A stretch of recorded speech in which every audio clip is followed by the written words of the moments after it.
Resuming debate. Well, member for Cowichan-Malahat-Langford. Thank you very much, Mr. Speaker. When I last rose in this House to speak on Bill C-45, it was back in May, and I remember I began my remarks back then, Mr. Speaker, of speaking favourably of the government for taking an important first step in the move to rectifying the failed crime and punishment approach that we have held in this country since the 1920s. It's quite obvious from all of the literature and evidence, the history of our country, and indeed around the world, that the war on drugs has been a complete and utter failure, and the billions of dollars that have been spent, the countless lives that have been lost in that approach, speak volumes for this failed approach. And I believe that our resources as a country can be best spent in a different approach, especially when the results have absolutely nothing to do with the objectives that were set out. We have a country where our youth are among the highest users of cannabis, despite decades of an approach where the use of cannabis, the trading of cannabis, was criminalized.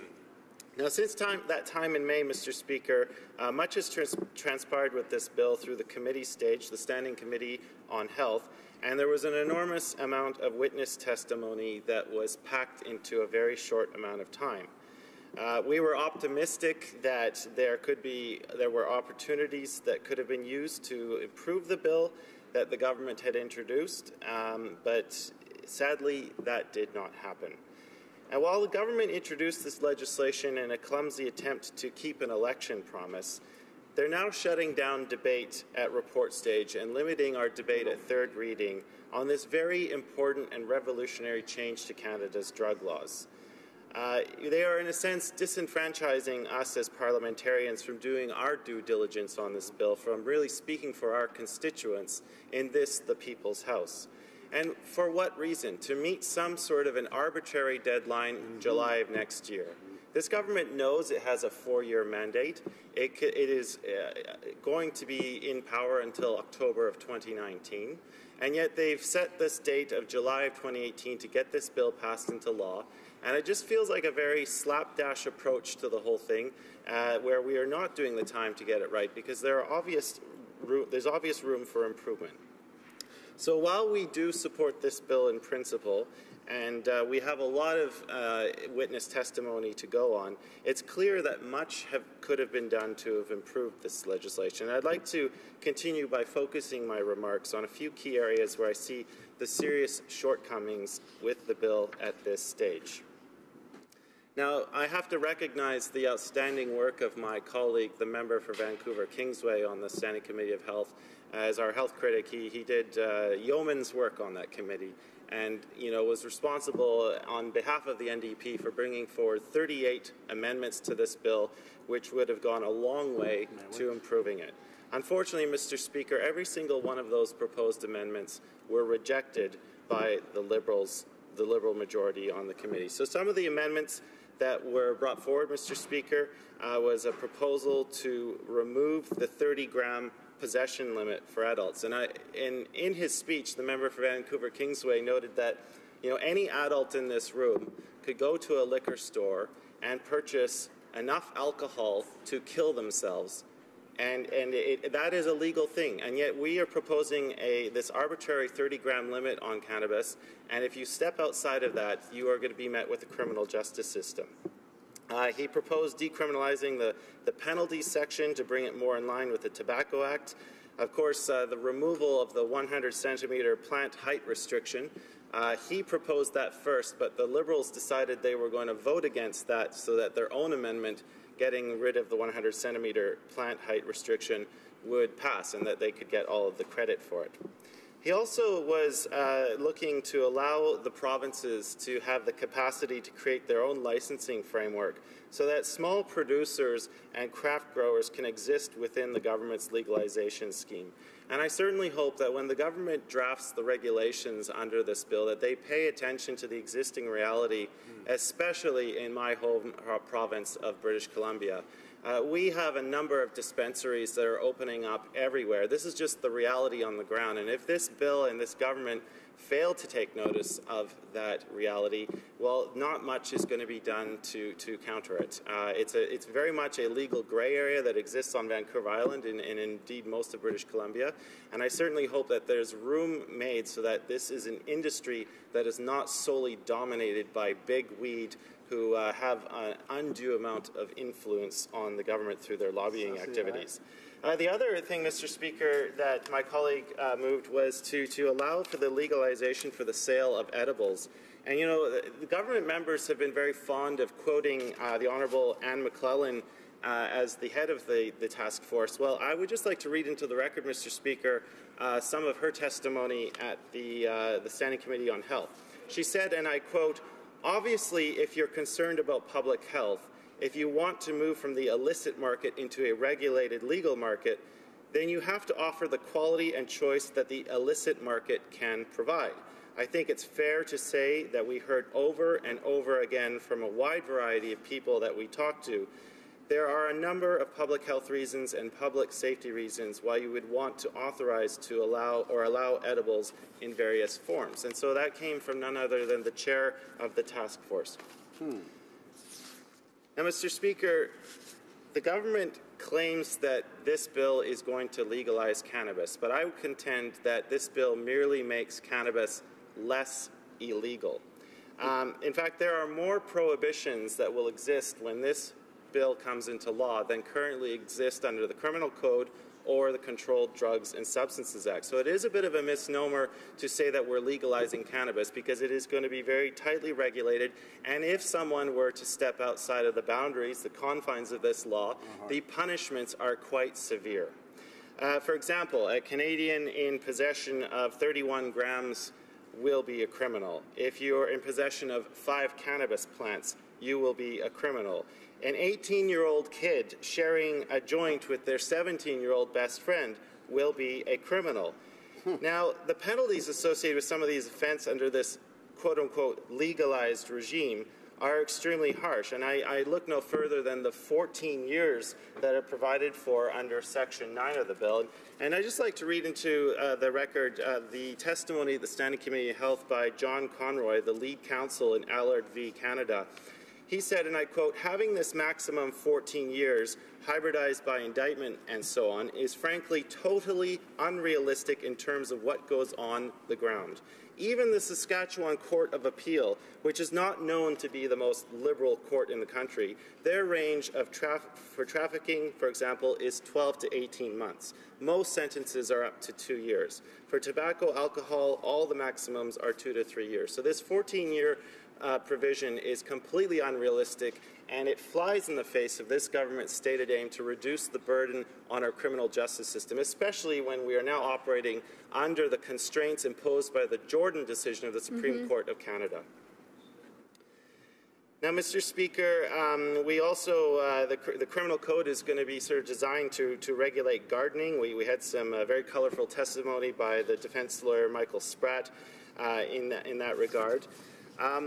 But I believe that, you know, when this bill comes into force, that the criminal regime that exists is going to be quite onerous still on our criminal justice system.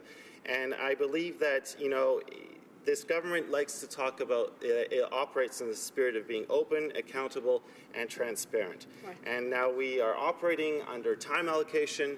I don't believe that many members have had the chance to voice their concerns, and all marching towards this arbitrary deadline of July of 2018.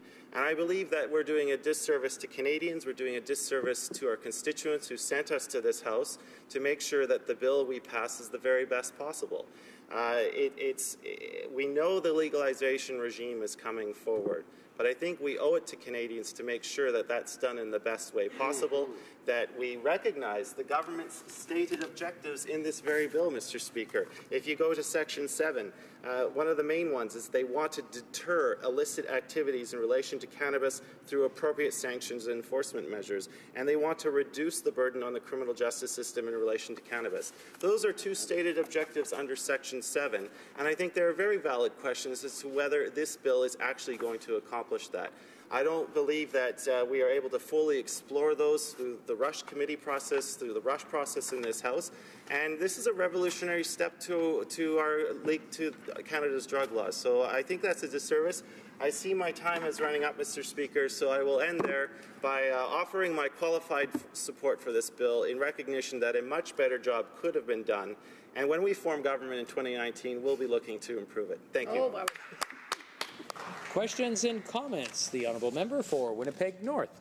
Thank you, Mr. Speaker. You know, it's interesting, and I guess I appreciate the member appears to be saying that he's supporting the legislation.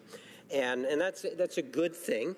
I truly believe so, Mr. Speaker. But the primary reasons why I believe that it's important that the government continue to move on this particular file is because of the issue of safety, taking money out of the hands of criminals, hundreds of millions of dollars, dealing with cannabis usage amongst young people today. For those three reasons in particular, and there are many more, I believe this is good, solid legislation to move forward with. And I'm wondering if my colleague from across the way, I know he's already made some reference to those three parts, if he would like to expand on any one of those three. Well, member for Cowichan-Malahat-Langford. Thank you, Mr. Speaker. Yes, absolutely. I think I did mention in my speech that we do have very high use amongst our youth right now. And so if the law as it is currently written is not doing the job and is indeed a failed approach after having spent all of this money using considerable police and justice resources to not even meet the objectives that are set out in our current drug laws, obviously it is time for a change. And, you know, when I come from a region of Canada where the approach to marijuana is, you know, how should I say it, quite liberal. People already regard it as a semi-legal substance. That's just the reality on the ground. And so it's time for our drug laws to change and acknowledge that fact. With respect to children, I think that a lot of the debate surrounding this bill has been slightly misguided, particularly with the sections that deal with youth who is aged 12 to 18. The way I read that bill is that it's very much designed to take kids out of the criminal justice system by specifying an amount that they could be in possession of without burdening our criminal justice system, because I truly believe that the social harm imposed by a criminal sentence does far more harm to a person's future than any possible use of the drug could itself. Questions and comments. The honourable member for Sarnia-Lambton. Well, thank you, Mr. Speaker, and I'd like to thank my colleague for an excellent speech. One of the things he didn't talk about in his speech is young people and whether or not they ever want to work globally. Because the fact remains that the United States, in addition to numerous other countries, have marijuana as being illegal. And so they are starting to ask in my border town community at this point in time whether or not people have ever smoked marijuana when they're going across the border. And if they say yes, they won't be allowed. And that will be true as well for other countries. Now, no one is talking about this, and it seems to me with the government having had this on their list for 2 years that this should have been part of the public awareness and education that would let young people know not only of the harms of smoking, but of the harms and the damage to their career potential. And I wonder if the member could comment on that. Well, member for Cowichan-Malahat-Langford. Thank you, Mr. Speaker, and I'd like to thank my honourable colleague from Sarnia-Lambton for that question, because I think it points to a gaping hole in this government's approach to the cannabis legalization. I believe the honourable Public Safety Minister appeared before committee, and he encouraged Canadians who go to the United States border to be forthright about what they have done, knowing full well that a positive answer to cannabis use may deny that person entry to the United States. And so that's one of the things that this government has to tackle, the fact that we are neighbors to a country which views cannabis in a very different light. If we are going to legalize this drug, to make it available to responsible adults, and we expect them to be forthright at the border, what is that going to do for the free movement of people and goods between our two countries, which is so vital to both of our economies? I have so far not heard a satisfactory answer to that. I believe it's a major contradiction that this government needs to address, and I certainly hope that the various ministers are taking this up at the highest levels in Washington to ensure that we reach some sort of an agreement, because right now the only way I can see Canadians possibly surviving this is to actually lie, because if they tell the truth, they are going to be prevented from crossing the border. It's going to have major effects on us. So I hope the government addresses that problem. I hope they actually provide a reasonable answer on what is actually going to be done to solve this very serious problem. Resuming debate, the Honourable Parliamentary Secretary to the Minister.